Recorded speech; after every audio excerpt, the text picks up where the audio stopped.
¿Subirías tu código completo a Copilot o a ChatGPT aunque pudieras exponer secretos de tu empresa? Y además, ¿pagar una suscripción cada mes?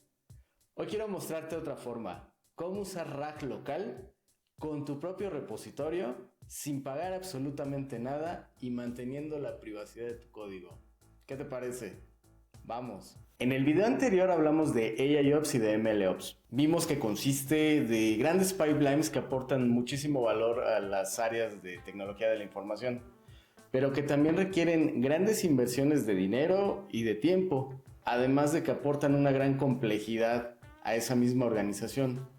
Hoy vamos a ir al otro extremo. Vamos a ver cómo con RAG podemos obtener resultados inmediatos con solo una laptop y un poco de código en Python. Voy a comenzar por clonar el proyecto. La URL, nuestro comando git clone y esperamos a que se haga la magia. En este proyecto, que se conforma por 201 archivos de C#, básicamente vamos a hacer un interrogatorio a la inteligencia artificial que vamos a elegir, que es Phi 4 de Microsoft, para obtener respuestas basadas en esto, sin necesidad de hacer una carga en la nube. Aquí les muestro un proyecto que tengo subido en GitHub, el cual consiste pues en una solución que la conforman distintos proyectos escritos todos en C#. La solución la conforman más de 200 archivos de código. Para lograrlo vamos a necesitar cubrir tres tipos de requerimientos. El primero es instalar Oyama desde oyama.com. Como pueden ver, está disponible para Mac, Windows y Linux. Entonces básicamente es un proceso de next, next, next. Una vez que hayamos terminado, se requiere la instalación de dos modelos. El primero es Nomic Embed Text, que básicamente nos va a estar ayudando a generar los embeddings que vamos a requerir para explorar nuestro código. Y el siguiente, solamente por elección referente a Microsoft y por haber sido rankeado alto en cuanto a su capacidad de comprender código y de hacer sugerencias relacionadas a este mismo aspecto, pues es Phi Mini, que nos permite hacer esta exploración y darnos respuestas. Y por último, necesitamos instalar tres librerías de Python. La primera es LangChain, luego LangChain Community y ChromaDB, que en realidad ChromaDB pues nos va a permitir hacer registro en una base de datos vectorial de nuestros diferentes embeddings. Entonces permitimos que se ejecute y continuamos con el video.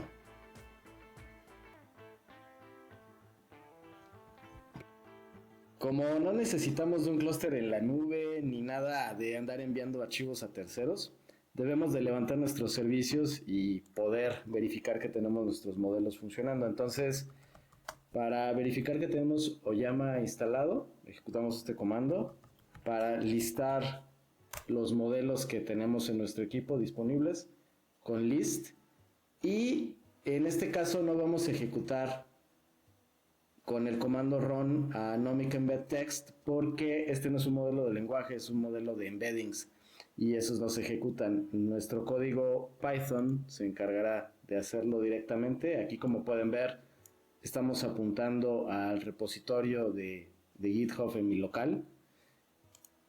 Asimismo, estoy buscando archivos con extensión CS, MD y CSprog, que básicamente dan una descripción de todo el código que tenemos, alguna documentación y la estructura del proyecto.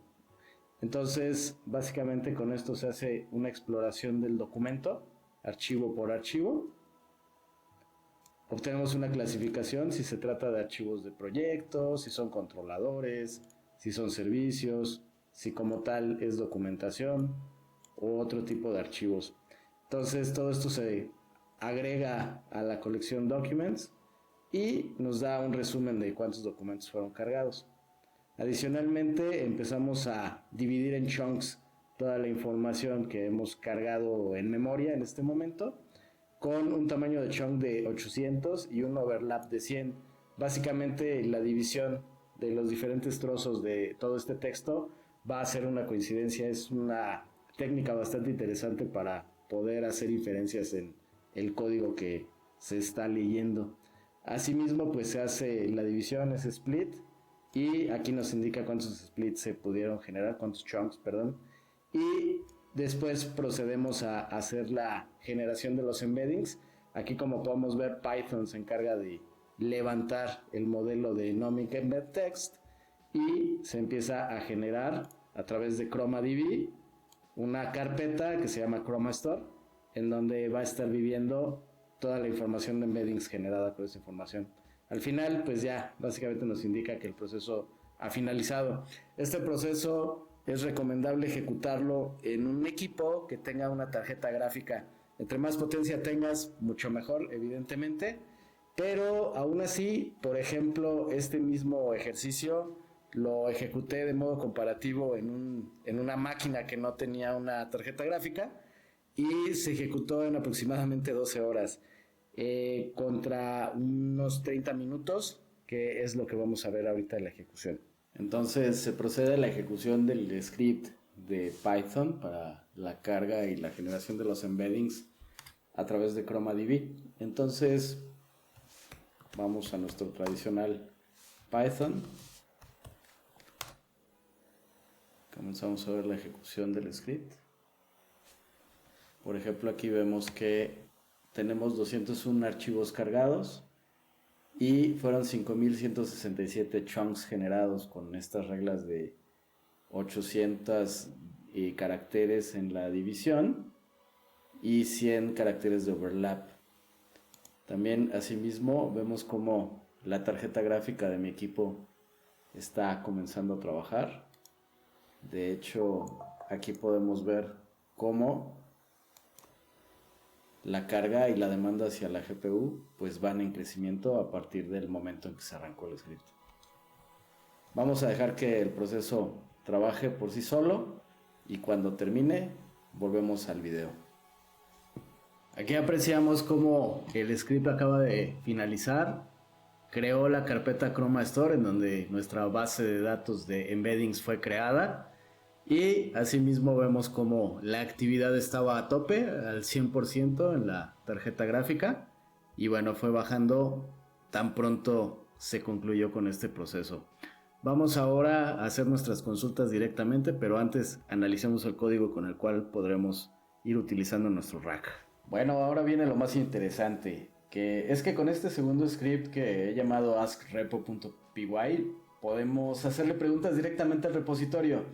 Y bueno, ¿qué hace este código? Pues la primera parte, lo que sucede ahí es que primero carga los embeddings que ya teníamos generados con Nomic Embed Text. Y después abre la base de datos vectorial que fue hecha con Chroma y la conecta con el modelo de Phi 4 Mini de Microsoft, que es el que hemos elegido, que será el que genere las respuestas. Además, estamos utilizando una técnica combinada con prompting, que en este caso tenemos un prompt especial para que las respuestas siempre estén en español y citen los archivos del proyecto como referencia. Y ya por último, entramos en un bucle interactivo en donde yo escribo una pregunta, se buscan los fragmentos más relevantes del repositorio y el modelo genera la respuesta usando ese mismo contexto. Y bueno, aquí hay un parámetro interesante que es la profundidad de búsqueda y en la cual pues estamos considerando los 201 archivos de la solución. Entonces todo el código es considerado en nuestras consultas. Perfecto, entonces vamos a comenzar con la primera consulta, una pregunta directa acerca de este código fuente, utilizando nuestro modelo de Microsoft, el Phi 4 Mini. Entonces, con este mismo código, en esencia, vamos a ejecutar Python askrepo.py. Aquí podemos ver la actividad de la GPU. Está inicializando y entonces vamos a hacerle la pregunta acerca del código. ¿Qué hace la función? Y por ejemplo, esta función. Vamos a comenzar la consulta. Aquí, si bien se veía alguna actividad de la GPU, vamos a comenzar a ver cómo esa misma actividad se empieza a incrementar conforme está buscando la respuesta. Aquí vemos el pico, el mismo que se mantiene. Este tiempo transitorio en realidad se debe a que el equipo está levantando el modelo de Phi, porque yo justamente en Oyama no lo inicié, no lo había arrancado. Entonces nuestro código es capaz de que si ese modelo no ha sido inicializado, no está en ejecución, lo hace en automático. Pero toma unos cuantos segundos en hacer ese arranque y luego ya como tal la ejecución y el cálculo de nuestra respuesta. Vamos a esperar. Entonces aquí tenemos la respuesta. Vamos a ver qué tipo de contestación nos da, ¿no? Entonces dice la función consulta dando ese código. En esta función se hace una consulta para obtener referencias conciliadas por cantidad a partir de los datos almacenados de la base de datos. La función toma varios parámetros como corporativo, sucursal, año, mes, folio y otros valores relacionados con el tipo de conciliación de referencia. El propósito principal del archivo CSPROC es proporcionar información sobre cómo se puede crecer un proyecto C#. Bueno, en realidad esta información ya no sirve demasiado. Esto sí nos arroja algo de luz en dónde ir a buscar, qué es lo que hace y qué parametrización está completada. Entonces, pues la respuesta, digamos que nos sirve de algo, pero probablemente no es muy profunda. Ahora, para ver qué sucede, vamos a utilizar otro modelo. Ahora vamos a ocupar a Gema de Google y vamos a ver cuál es el efecto. Muy bien, entonces vamos a modificar nuestro código fuente. Como ya no voy a utilizar a Phi4Mini, aquí puedo especificar, después de haber hecho un Oyama Pool, Gema 3 con 1.000.000 de parámetros. Entonces lo guardo, procedo de nuevo a la ejecución. Aquí voy a detener el programa porque estaba ocupando Phi4Mini. Y vuelvo a ejecutar el programa, pero ahora con la modificación que hace referencia a Gema 3. Entonces está inicializando y hagamos la misma pregunta.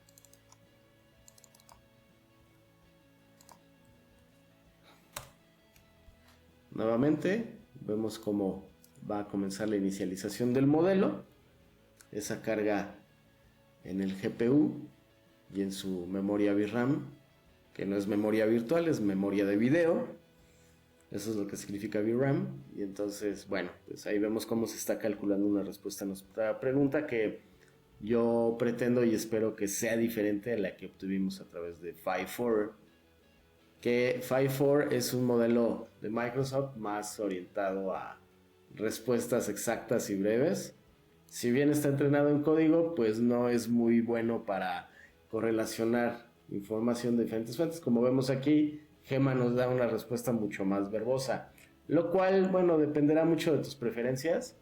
Si a ti te gustan las respuestas más completas, más verbosas, con mucho más detalle, pues este modelo quizás pudiera ser mucho más interesante, porque mira, te da una respuesta, es el código proporciona la lógica para manipular y mostrar datos en una interfaz de usuario, específicamente la función.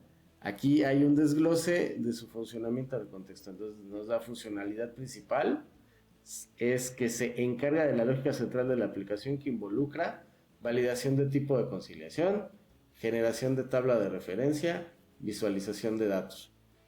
Aquí te da incluso un contexto de dependencias. Eso es muy interesante cuando queremos entender una base de código a la cual, pues a lo mejor, por ejemplo, estamos recibiendo de algún empleado, un compañero que deja el puesto o que tiene un cambio de proyecto y que nos está dejando su base de código y necesitamos comprender rápidamente, pues esos análisis son muy valiosos, ¿no? Y entonces, en resumen, el código proporciona la lógica para gestionar la visualización de datos en una interfaz, probablemente relacionadas con la conciliación de facturas, con un foco en la generación de tablas de referencia y a su visualización, etcétera. Nos da aquí mucho más información. Como podemos ver, es más verboso y quizás un poquito más enriquecida la respuesta. Ahora, muy bien, ese comportamiento que acabamos de ver con Gema 3 puede ser modificado. Por ejemplo, si nosotros hacemos este cambio en nuestro código y damos un valor pequeño a temperature, de hecho temperature va del rango de 0.1 a 0.9, Y en esencia significa qué tanto le vamos a dar permiso al modelo de suponer, de imaginar respuestas. Y de hecho, este es el secreto para evitar las alucinaciones. Cuando no encuentra alguna información útil, los modelos de lenguaje van a intentar dar una respuesta solamente para satisfacer al usuario, pero corremos el riesgo de obtener alucinaciones, respuestas que no son válidas, que muy probablemente no sean ciertas y solamente con esa intención, ¿no? de darte algo de vuelta. Y el non-predict es básicamente la cantidad de tokens que va a estar utilizando para la respuesta. Eso es súper importante para poder regular la extensión de una contestación, ¿no? Entonces, vamos a ejecutarlo. Yo aquí salvo el código y vuelvo a ejecutarlo. Recuerden, estamos ocupando Gema 3 de 1 billón de parámetros con una temperatura baja. Eso quiere decir que va a ser conciso, que va a estar utilizando datos crudos. Aquí nos está dando esa información. Y que va a estar limitando su respuesta o la va a estar haciendo más extensa, por supuesto. Entonces veamos qué es lo que pasa con estos dos parámetros. Por lo pronto, aquí el modelo ya está haciendo un cálculo, ¿no?, de respuesta. Vemos aquí ya una contestación. Si se dan cuenta, es un poquito más concisa, más directa, y nos está dando algunas respuestas adicionales, cantidad concuerda, etcétera. Esos dos valores, pues evidentemente valdrá la pena que los ajusten dependiendo, pues, sus preferencias, ¿no? Cómo les gusta interactuar con un modelo de lenguaje y su código. Excelente. Entonces ya en este punto quiero mostrarte una aplicación pues ya más bien práctica que nos podría ayudar a resolver una situación problemática. Aquí, por ejemplo, le voy a pedir que con esta parametrización, con la temperatura de 0.1, sin imaginar demasiado, que me cree una prueba unitaria para este mismo método y que me omita cualquier explicación, que utilice los tokens solamente para la implementación, que no empiece a profundizar ahí en ningún tipo de detalle y que solo genere código. Entonces vamos a mandarle la consulta.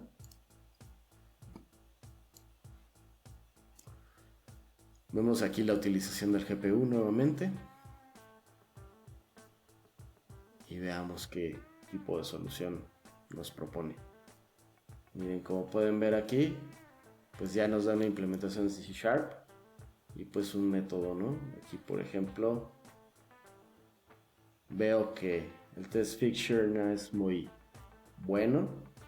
Vamos a ver qué sucede si utilizamos a Phi4, que se supone que es un modelo más entrenado en C#. Entonces vamos a hacerle esta pregunta a Phi4. Tenemos ya el modelo Phi4 mini funcionando, la temperatura 0.1 y 500 tokens. Entonces vamos a hacerle la misma pregunta que a Gema y vamos directo.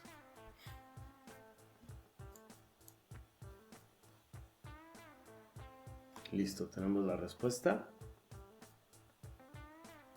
Aquí, como podemos ver, estos casos son mucho más interesantes. Tenemos test fixture, funciones set días, set diferencia, set de status concepto, ejecutar la consulta, tipo de conciliación igual a 2, y hace aquí algunas validaciones. Lo interesante es que no me da, como por ejemplo, algunos asserts o cuestiones de ese estilo, pero me parece que es porque realmente yo elegí una función de tipo gráfico, o sea, en la interfaz gráfica, y no tanto en las clases de implementación de negocio, pero aún así pues es bastante interesante el approach que tiene esta respuesta, porque se puede efectivamente utilizar y hacer un caso real, ¿no?, con esto. Me parece que la respuesta es valiosa, puede servirte. Así es como hemos terminado con este video, y como pudimos ver, Retrieval Augmented Generation es gratuito, es local es inmediato y lo más importante, tu código nunca sale de tu máquina, así que no expones agujeros de seguridad, no le das las recetas a los hackers para atacarte, además proteges los secretos de tu organización y bueno, podemos tomar un proyecto real en cualquier lenguaje de programación, lo indexamos con embeddings y lo convertimos en un repositorio consultable con un modelo de lenguaje, con AI. Eso es lo que ofrece RAG, privacidad, costo cero y resultados inmediatos. Si te interesa saber más, te recomiendo un libro, Generative AI on AWS, que visita los diferentes rangos de infraestructura, de soluciones, desde muy simples hasta muy complejas, y que te pueden dar una visión muy buena de lo que hoy en día está sucediendo. Bueno, pues no me queda más que agradecerles, que sugerirles se suscriban al canal y revisen también mi video anterior acerca de AIOps y de MLOps. Muchas gracias, hasta la próxima.